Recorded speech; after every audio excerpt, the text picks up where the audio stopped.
One game away na lang finals. Parang thoughts mo lang sa game and sa naging resulta na lang. Wala, unang-una, mahirap manalo ng Ginebra diba? So, kita mo naman yung resulta kayo na we're up big but kaya nilang habulin. Yun nga, yung energy spirit nandun sa kanila. So, sa amin, kailangan na namin i-match yan or higit pa namin the next game. Kasi alam ko, para sa kanila, to or die na next game diba? So, huwag lang kami magkampante. Tsaka alam naman namin na pagdating ng mga ganitong game, lumalabas din yung fans. So, kumaga yung fans kasi nakakadala din sa mga player yun, bibigay ng energy. So, ayun, para sa amin, pahinga lang, tapos ulit kami ulit sa Friday, and tingnan natin kung ano mangyayari. Boss, last two games, medyo lamang kayo sa first half, and then medyo na dumidikit sila sa bandang third and fourth. Paano nyo na lang i-adjust yung ganong naging nangyayari every fourth quarter? Well, alam naman natin na doon magaling yung Ginebra. So, gusto nila minsan na yung naghahabol sila.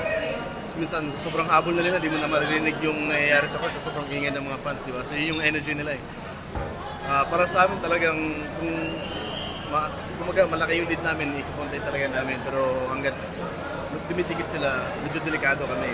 So, ayun, kasi Ginebra nga yan, maganda yung nilalaro nila lahat. So, focus sa kanila. Para sa amin talagang mas lalo na namin galingan sa next games. Jericho, two chances para ma-close out yung series. Pero sinasabi nga nila, close out games ang pinakamahirap. What are you expecting lalo sa Friday sa kalaban mo? Oh, yun nga. Game 6, yun talagang pinakamahirap di ba? Siyempre, para sa kanila, nothing to lose na. Kumbaga, bibigyan nila lahat ng best nila. Katulad sinabi ko kanina, kailangan namin i-match yung energy na yun or hihigitan pa namin yung energy nila.